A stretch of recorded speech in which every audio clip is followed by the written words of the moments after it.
Hello student welcome. बघा, आज आपण स्टार्ट करणार आहे 11th केमिस्ट्रीचा आणखी एक पॉइंट जो काही असणार आहे आपला, जो काही introduction to the analytical chemistry या युनिट मधला आहे. आतापर्यंत आपण इम्पेरिकल फॉर्म्युलावरती पाहिलं. या युनिटमध्ये percentage of composition, empirical formula, okay, हे खूप इम्पॉर्टंट क्वेश्चन्स आहेत. याच्या बेसिसवरच आपल्याला एंट्रन्स एक्झाम मध्ये असेल किंवा स्टेट बोर्डच्या ज्या काही एक्झाम्स असतात त्याच्यामध्ये काही ना काही क्वेश्चन्स येत असतात. ओके, सो बघा, आज आपण स्टार्ट करणार आहे new point, chemical equation. So what is mean by chemical equation हे सुद्धा आपण पाहणार आहे. आता केमिकल इक्वेशन हा वर्ड तुम्ही ऐकलेला असेल. सो केमिकल इक्वेशनला आपण असं सुद्धा म्हणू शकतो, it represent the chemical change, okay, of that reaction. Okay, what is mean by chemical equation? It is represented or symbolic representation of chemical change. याला एक definition लिहून घ्यायची. Definition of chemical equation. So it is a symbolic representation. It is a symbolic representation of a chemical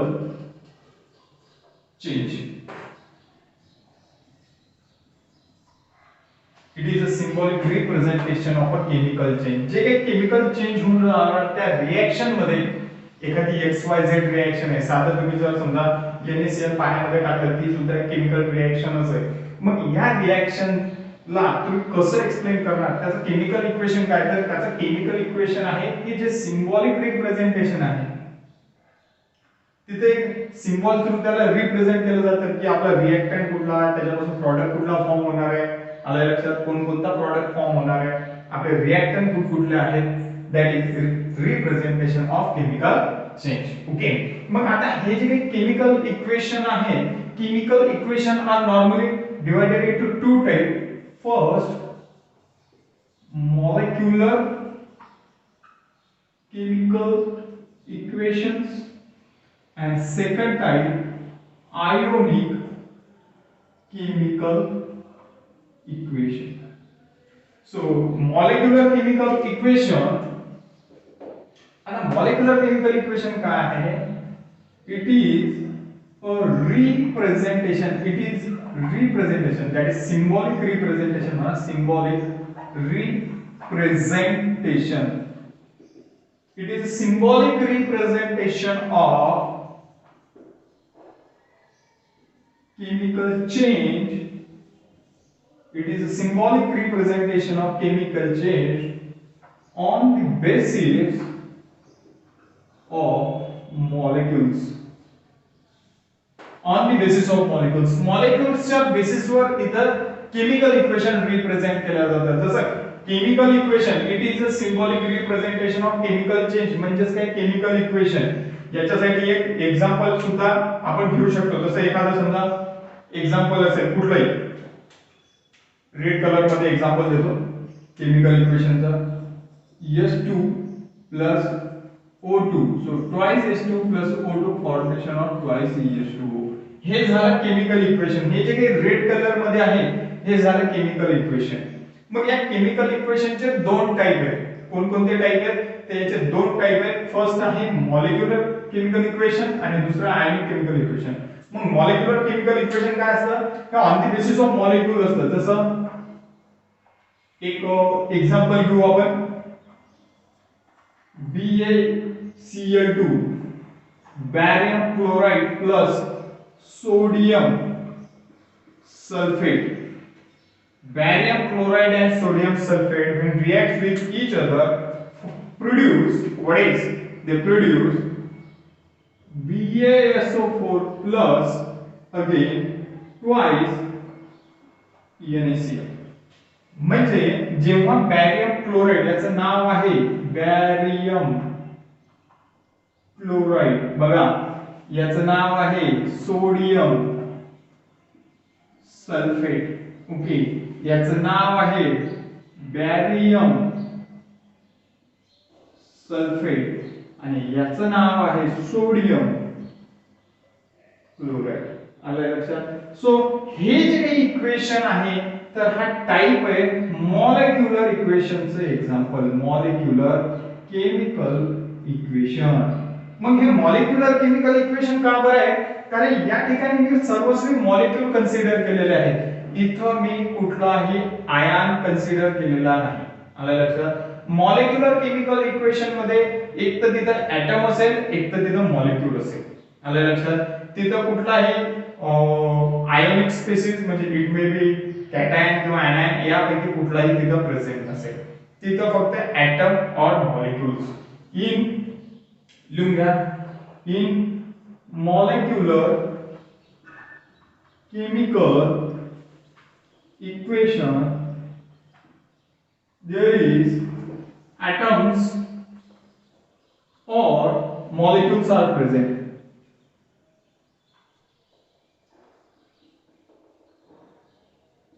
example consider करा. हे जे काही example आहे याच्यामध्ये कुठेही पॉझिटिव्ह निगेटिव्ह चार्ज दाखवलेला नाही. मग इथं जर पॉझिटिव्ह निगेटिव्ह चार्ज दाखवलेला नाही तर तो जो काही ऍटम तो जो काही मॉलिक्यूल असेल हा कम्प्लिटली स्टेबल असेल. एक्झाम्पल घ्या बॅरियम क्लोराइडचा.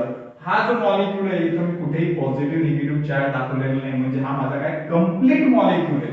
आल्या लक्षात. इथं सुद्धा काय कम्प्लीट मॉलिक्यूल आहे.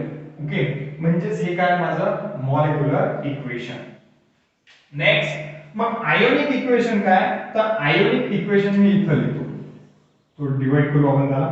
So what is it? Is the representation of chemical equation on the basis of ions. असे लिहा. इट इज अ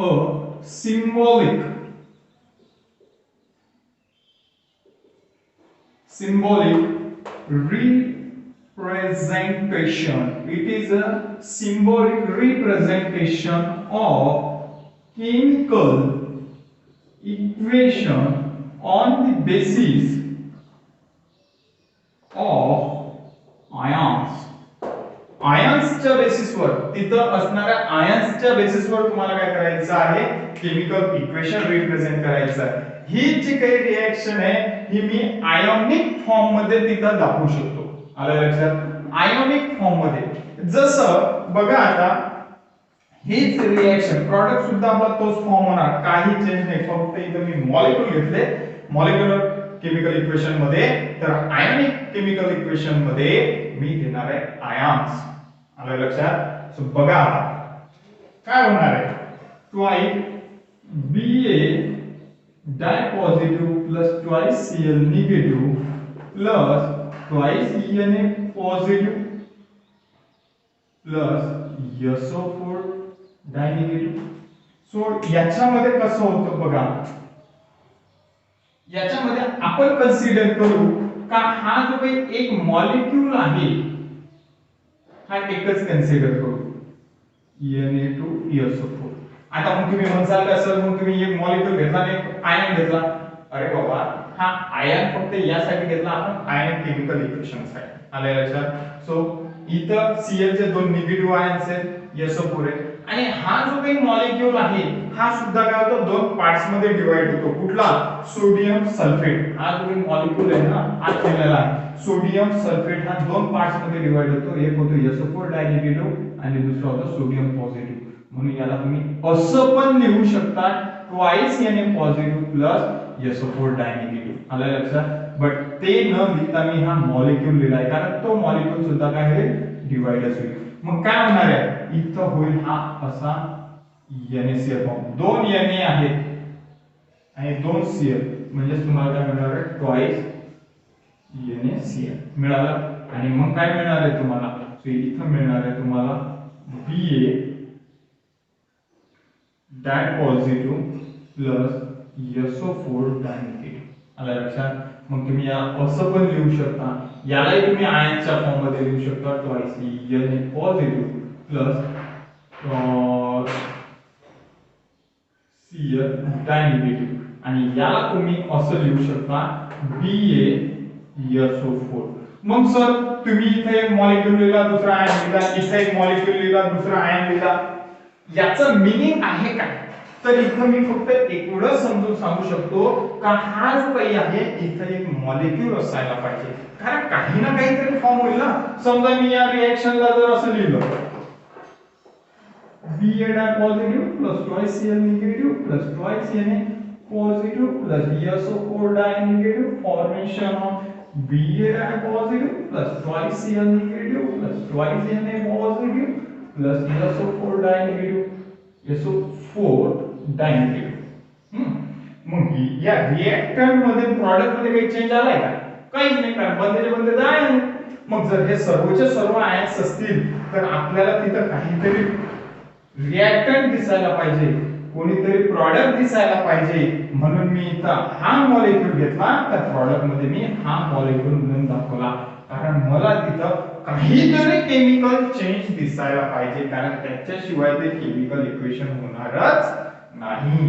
म्हणून केमिकल इक्वेशन मग मी सर्वात महत्त्वाचं मी या रिएक्शन मध्ये आयन्स आणि दुसरे मॉलिक्यूल मध्ये का बरं दाखवलं, कारण मी जर असं लिहितो तर इथं काहीच केमिकल चेंज दिसत नाही, जसे असेच दिसतात, म्हणून मी एका ठिकाणी एक मॉलिक्यूल दाखवला तर दुसऱ्या ठिकाणी दुसरा मॉलिक्यूल दाखवला, का केमिकल चेंज झाला तिथं मी शो केलं. Okay, so that is our ionic in that ionic chemical equation molecules and ions can participate.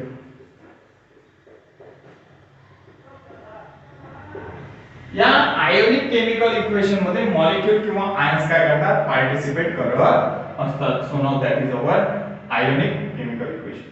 मग आता हे तर झालं, मग आता केमिकल इक्वेशन काय काय इन्फॉर्मेशन देतं.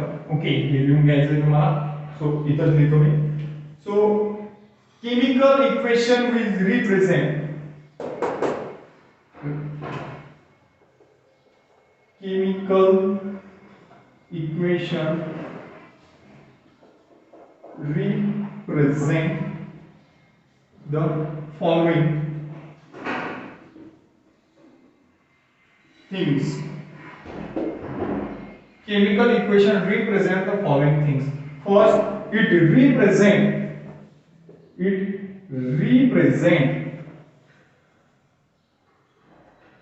reactant and product. It represents the reactant and product. So what is meant by reactant? First write down the reactant. Write down the definition for reactant. लिहून घ्या definition for reactant. The starting material of any chemical equation known as reactant. The starting material of any chemical equation, जसे एखादे reaction आहे याच्यामध्ये कवा CH4 plus O2 formation of CO2 plus twice EH2O. मग या reaction मध्ये starting material कोण आहे, या रिएक्शन मध्ये कुठली, ही रिएक्शन म्हणतोय मी, तर याच्यामध्ये स्टार्टिंग मटेरियल आहे मिथेन आणि ऑक्सिजन. मग हे मिथेन आणि ऑक्सिजन काय आहेत, तर हे आहेत आपले रिएक्टंट. मिथेन आणि ऑक्सिजन काय आहेत, रिएक्टंट. आणि कार्बन डायऑक्साइड आणि वॉटर काय आहेत, कार्बन डायऑक्साइड आणि वॉटर काय आहेत, हे तुमचे प्रोडक्ट्स. आलं लक्षात. सो या next, what is mean by product. So product साठी डेफिनेशन लिहायला जागा करावी लागणार आहे आपल्याला. ओके, सो इथं करतो मी.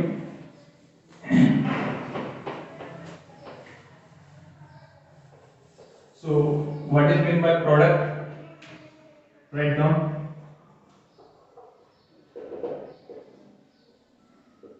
The material or substance which is formed after completing chemical reaction. असा सबस्टन्स किंवा पदार्थ किंवा मटेरियल जो फॉर्म होतो म्हणजे निर्माण होतो, प्रोड्यूस होतो after completing a chemical reaction. जसं ही एक जी काही रिएक्शन घेतली आपण, तर याच्यामध्ये हे दोन काय आहेत आपले रिएक्टंट, कारण यांच्यापासूनच रिएक्शन स्टार्ट झाली म्हणून हे काय तुमचे स्टार्टिंग मटेरियल आहे. बट त्याच्यानंतर हा जो काही CO2 आहे आणि वॉटरचे मॉलिक्युल्स आहेत, हे दोन आहेत तुमचे प्रोडक्ट. हे काय प्रोडक्ट, कारण हे आहे दोन स्टार्टिंग मटेरियल, हे दोन काय तुमचे स्टार्टिंग मटेरियल, आणि हे काय आहे after completing a reaction. Reaction complete झाल्यानंतर तुम्हाला काय मिळतं, पाणी मिळतं ना, आणि त्याच्यानंतर काय मिळतं carbon dioxide. So now that is your product, the substance which is form after completing a chemical reaction known as a product. Okay, what is meant by product? The material or substance which is formed after completing a chemical equation or reaction. Okay, so now that is second point. आता chemical equation काय represent करतो, ते तुम्हाला product कोण आहे, reactant कोण आहे हे रिप्रेझेंट करतो. Next, which gives the relation between atoms, म्हणजे इथं कार्बनचा एक ॲटम, तर इथे कार्बनचा एक ॲटम, ऑक्सिजनचे एवढे ॲटम, तर इथे ऑक्सिजनचे एवढे item, as well as molecules. काय म्हणतं केमिकल इक्वेशन, शब्द असा लिहायचा त्याला, हे सेंटेन्स असं लिहायचं, chemical equation which represent the relation between atoms and molecules. Next, it also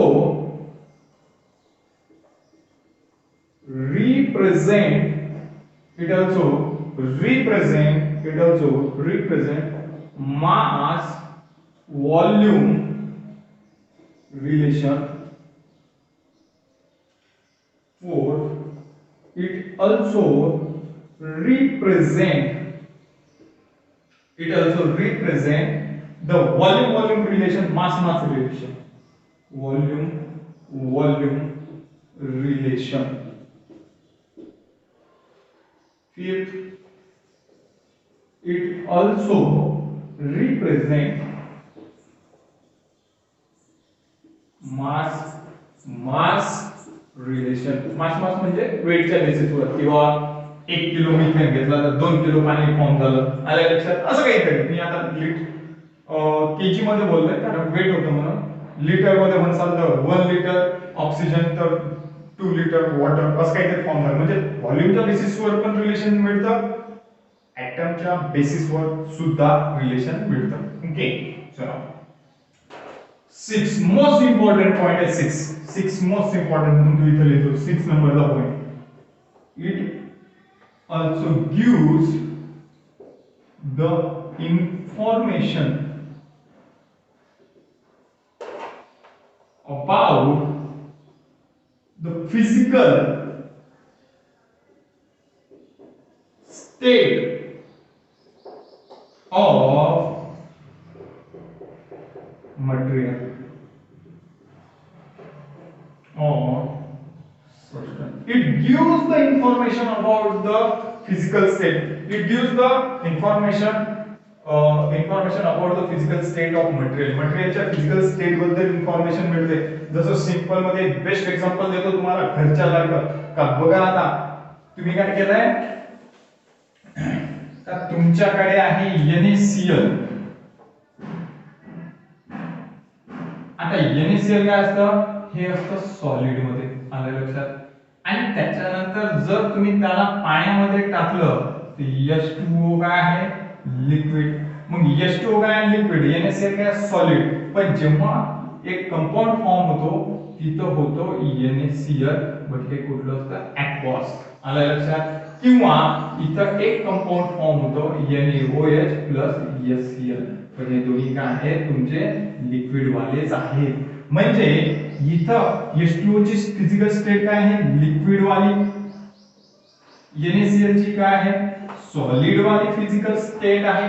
NaOH ची काय आहे, लिक्विड वाली आहे. HCl चे काय आहे लिक्विड वाली फिजिकल स्टेट आहे म्हणजे कुठला कंपाऊंड कुठल्या फिजिकल स्टेट मध्ये आहे हे सुद्धा काय आहे आपल्याला केमिकल इक्वेशन वरून माहिती पडतं. आलं लक्षात. So now that is the importance of chemical equation. 6 नंबरचा पॉइंट भाऊ या साइडला लिहिलेला आहे घेतलंय का. So now that is our point. Again limitation. What is the limitation of chemical equations. Limitation की कुठली इन्फॉर्मेशन किंवा डिमेरिट